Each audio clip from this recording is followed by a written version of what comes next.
In this session, Barbara starts by providing a brief practical introduction to some of the most important methodological approaches in English language teaching, then goes on to link these to issues in syllabus design. Each one of the factors presented in this diagram interacts with all of the others. Methodological approaches are informed by our theory of language and theory of learning. So, if we believe in an innatist theory of language like Chomsky, our methodology is likely to be designed to develop the learner's linguistic competence. Whereas if, like Halliday, we see language as a social semiotic resource, our classroom practice is going to be designed to develop the learner's communicative competence. The theory of learning often has a direct impact on the design of activities, a notable example being the way behaviorist psychology underpinned the audiolingual approach. Developments in methodology are often driven by research in the underlying disciplines, and as we discover more about how the mind works, progress in neurolinguistics and psycholinguistics enables approaches to teaching to change accordingly. The methodological approach adopted by the creators of a course determines the design of the syllabus. If our focus is on linguistic competence, there will be a strong focus on form, and the syllabus may well be based upon the ordering of the grammatical structures to be presented. If, on the other hand, our focus is on language as communication, this might be reflected in a syllabus based upon situations, functions, or tasks. Once we have selected or created the materials to meet the demands of the syllabus, these will have a major influence on the types of activities we undertake in the classroom, and so the materials will constrain the methodological options available to the teacher. We return later to the issues related to syllabus design, but begin this session with an activity to familiarize trainees with a few of the most significant methodologies. So you have to match the approaches with the description, which are the green cards, and the examples, the blue cards.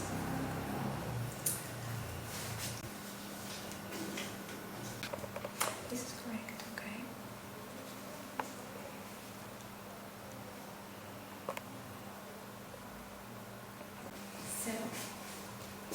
So this is okay. Yes, okay.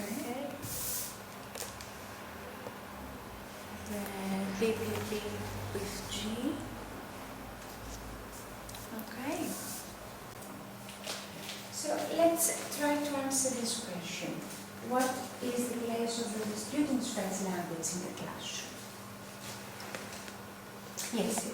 I think it should be secondary, so this teacher should try to use the target language more often. Mm-hmm. When it is needed, they can use it, but it should be encouraged not to. Yeah. Okay. What about the very young ones?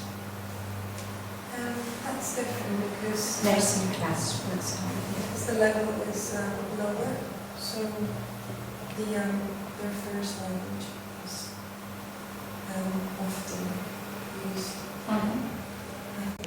What do you think, Kate?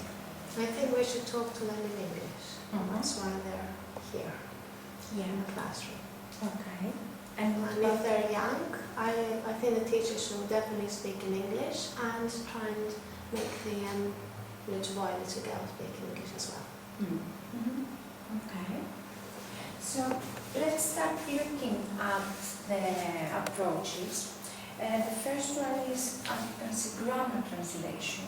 This is one of the earliest methods. It's still in use. Instruction is carried usually on the mother tongue. The language is treated at the level of individual sentence and not more extended discourse. Little consideration of spoken English, and accuracy was considered essential with the grammatical points to know all the rules. So this approach in what kind of learning context would be a useful method? Maybe just in giving instructions, Okay. especially to young learners when they're not experienced in high levels of language. So I think Yes. Katie? Having a sentence in English and then you mean translating it in Greek, is that what you mean? Yes, using only rules and translating in Greek, yes. I think it would be quite useful for someone that doesn't quite know the English language. Okay. It's useful for learning about dead language like Greek and Latin maybe. And through studying texts only, you can use this approach. Yes. sorry, I was just going to say that I saw here that this approach also focuses on the explanation of grammatical rules. So it's something that is more complicated for someone to understand. Yeah. So students need to listen to mother tongue because they complain that they can't understand, maybe, but it's not true. In high levels, all modern books are written in English now, and they perfectly understand. That was probably an excuse. And if it's not high levels? If it's not high levels? We choose. Some books are written in Greek, but in combination with the English, we first read English and translate at the same time. So you do translate in Greek? For some students, yes. Yeah. It depends on the group. Do you have any experience of learning in this way? Personally, I've always been told by my teacher I should never attempt to translate Greek to English or vice versa, because it does not imply the same thing most of the time. So since I was a kid, I tried to avoid this. My experience. Yeah. Did you find it easy or did you? I found it easier actually, because then I wouldn't mix and confuse my two languages. I think because it's different grammatical systems in Greek and different in English, and it's not similar at all. Yeah. It's not like German with English. It's not similar. So that's why a lot of Greek students are confused.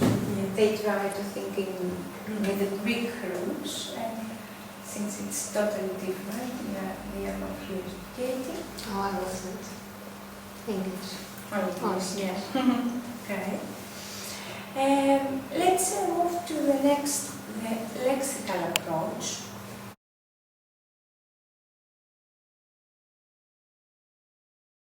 What do you think of this approach, Katie?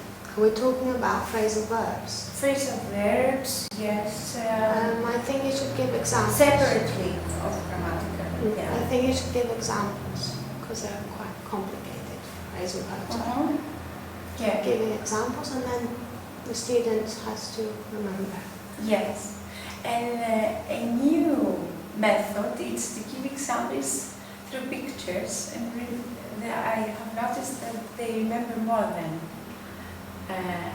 at the same time they have an image in their mind.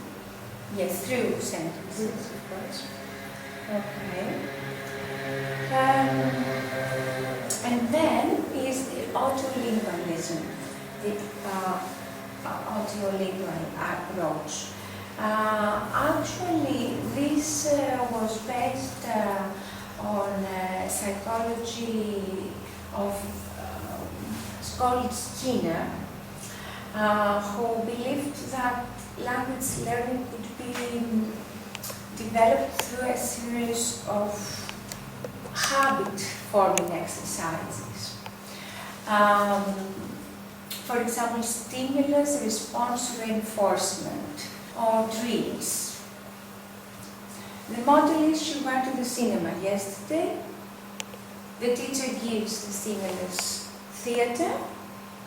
So the response is, you went to the theatre yesterday. And reinforcement is good. As you can see, it is confined, the language is confined.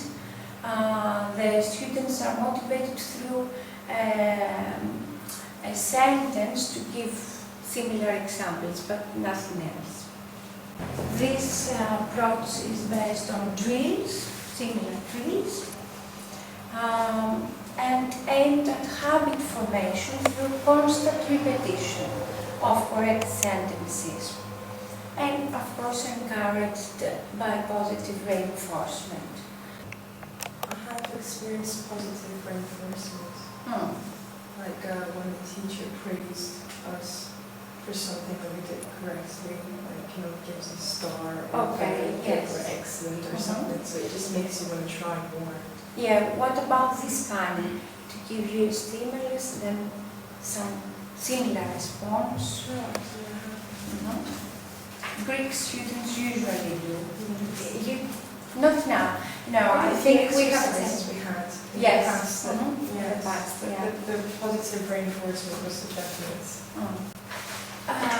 This approach gives little communicative value. The teacher doesn't give any explanation, and you shouldn't make a mistake. Okay. Some students feel confident by using, if the teacher uses this approach, that they can manage,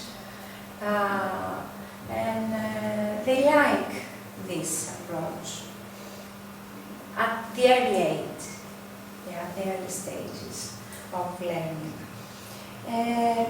What do you think? Is drilling a useful technique? Katie?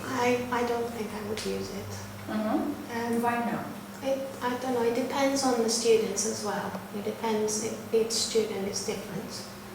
Maybe it wouldn't work for me, it would work for someone else. Yeah. I would use other examples, but not in that way. I think I would use it actually in some cases. But make it more sort of a fun way to do it. Like maybe listen to an audio cassette or something, and then tell them to repeat it. Just in some cases, maybe, especially young learners. Yeah. I think. Drilling can be audio as well. It's Yes. fun. Yes. When everyone just says Yes. the same sentence aloud. If there is some synchronization or Yes. something like that. Or maybe it's a song or something. Okay. And then is the PPT, presentation, then practice, and then production. Let's say first look at the presentation. It's a situation in which is introduced and contextualizes the language and focuses on the language, form and the function. Then practice. There are some techniques, some accurate reproduction techniques, choral repetition, individual repetition, some cue response drills. You can see that it combines things. And then there is the production. Students use the language to make sentences of their own. Can you tell me some advantages of the PPT? So remember that first the situation is introduced within contextualized texts. We focus on the language, sometimes on the format or on the function as well, and then we practice. So you do it step by step. Mm-hmm. Well, that's an advantage. By the role play or discussion, Mm-hmm. reinforces the spoken language in the classroom, which is ideal. Any disadvantage?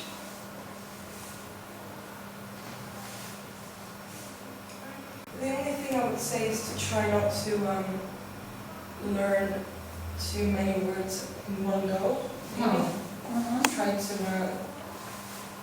have a sort of balance. And So they instead can of 30 remember. words, Yes. learn 10 at a time or something. Yes. And we usually, about the vocabulary, say that there is the vocabulary that they already know, the vocabulary that through the text they will understand the meaning, and the vocabulary that they will not use if there is an exercise to solve. You will not need. I remember when I was a teenager, I had the best teacher in English, and every time we read a piece of text, we went like in a separate page in our notebooks and we wrote a vocabulary, so a new word and then an example. So that stayed with me. Like it's a very good way to remember new words in different contexts. Now there are companions which give them the meaning, maybe a phrase that can be used, the derivatives, or they have everything in use there. And they don't practice to find actually. Only in higher levels they can use the dictionary. They don't know how to use the dictionary, some kids. Because they have got the companion and are reliant on companions. Yes, Katie, anything to add about any disadvantage?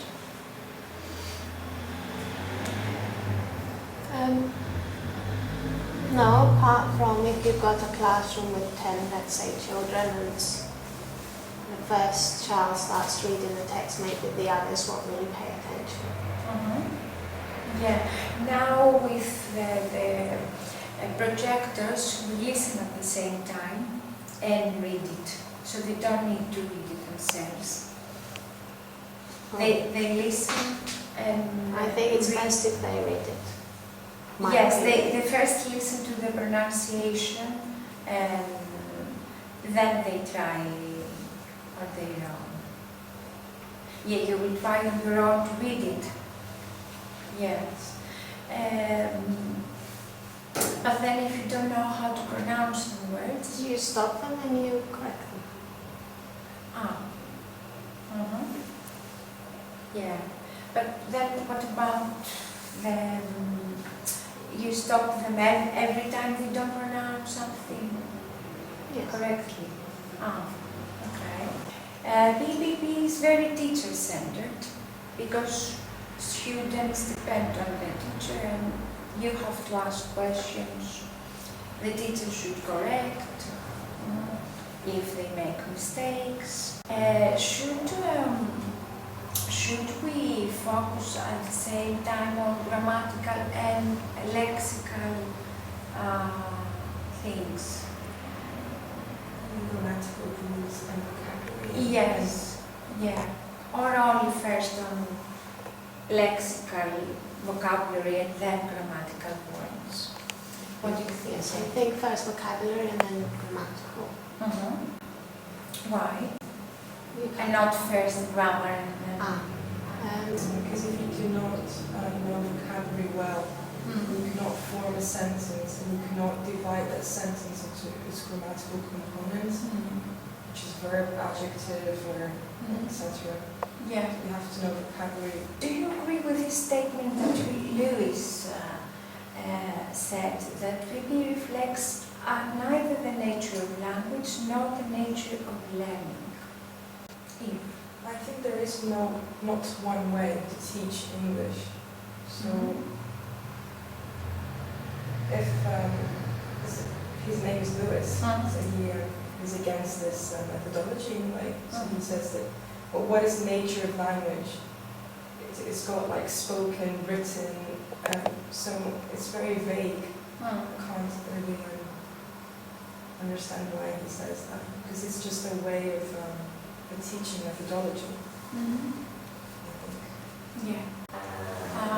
Then is the task-based language.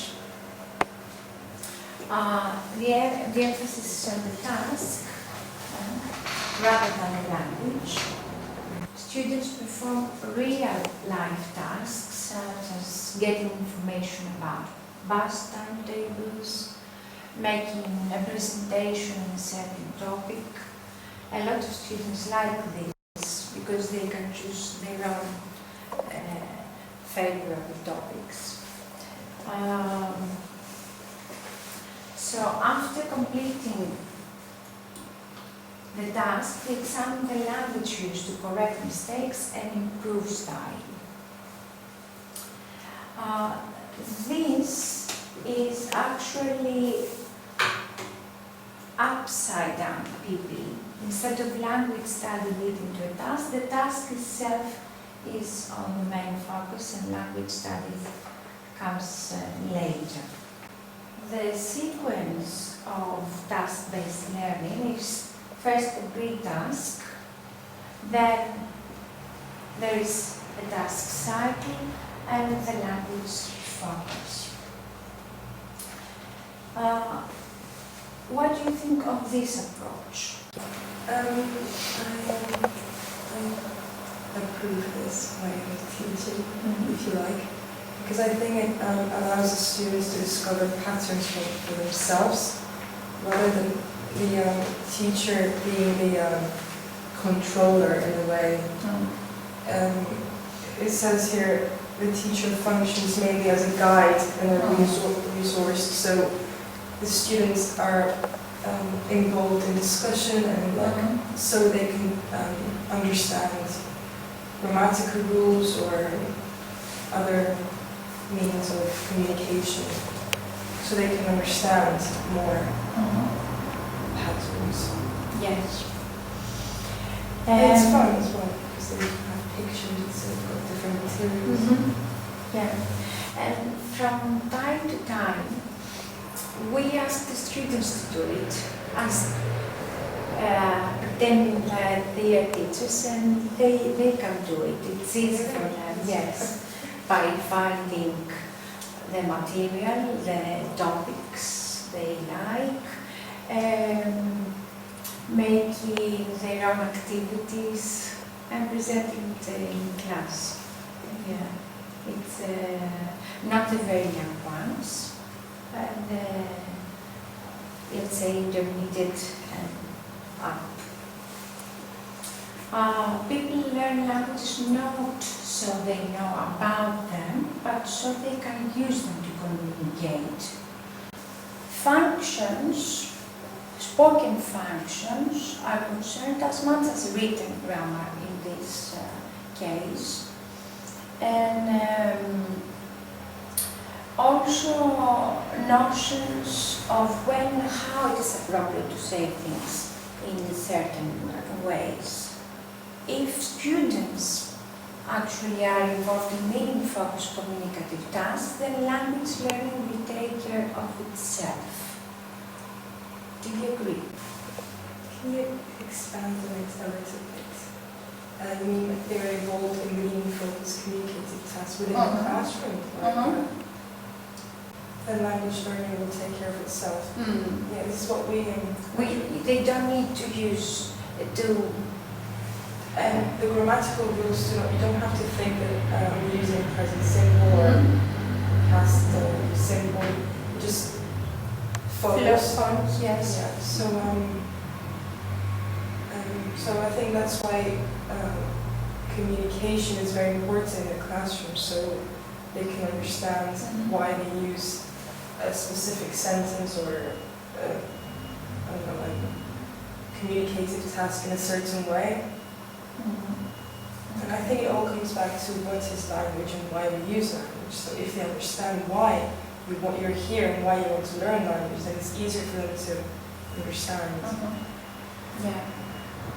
If there is exposure to language in use, a lot exposure, Then you have the opportunity to speak and use the language, which is very important.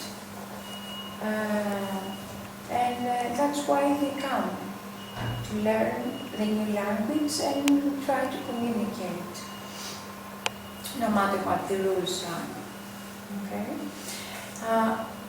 Also, successful achievement of this communicative task is as important as the accuracy of language use. The syllabus design, there is a selection of items to be learned, and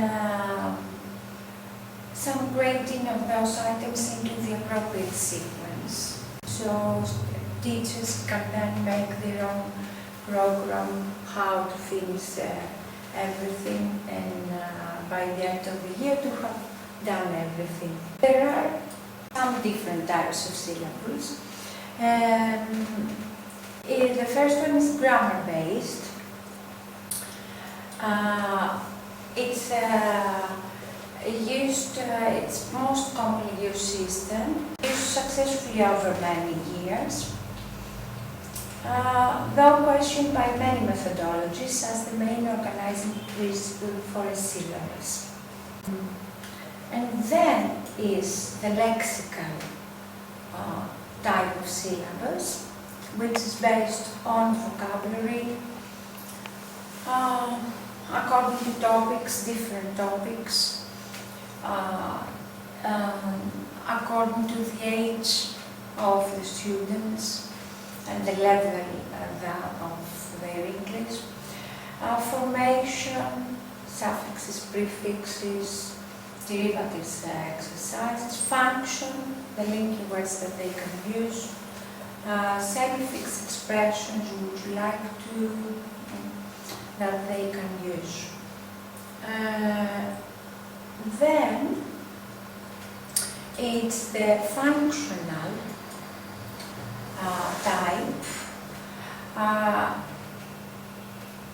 When we request, when invite, we agree and disagree, students should know these expressions so they can, for example, invite someone, agree or disagree in a situation.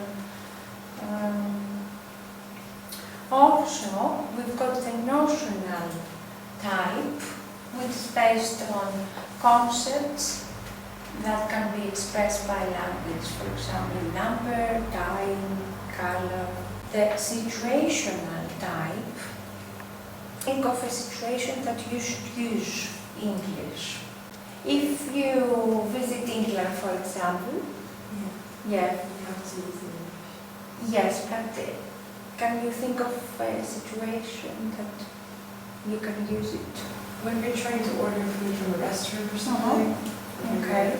trying to order coffee or on the way, so you can't really avoid not talking in English. You go to Yes. use agents or somewhere. Okay. And the bus driver, you always say thank you, cheers, make you pay them. Yes. Katie, Yes, any other situation? if you go to England, you can't avoid talking in English. I went with a friend that she doesn't really like talking in English, she's not confident, and she had to when we were there at the hotel at the underground restaurant. Yeah. At the bank, at the supermarket, etc. It's very useful not only for tourism, but for business as well. If for maybe studies, postgraduate studies, they have to go there and speak the language. Also, there is the topic-based syllabus, and here all the books, according to the level, have, to think about the topics, because if you are 8 years old, you can have a topic, let's say, on fashion, and which teenagers like, and whereas about sport, or boys like more.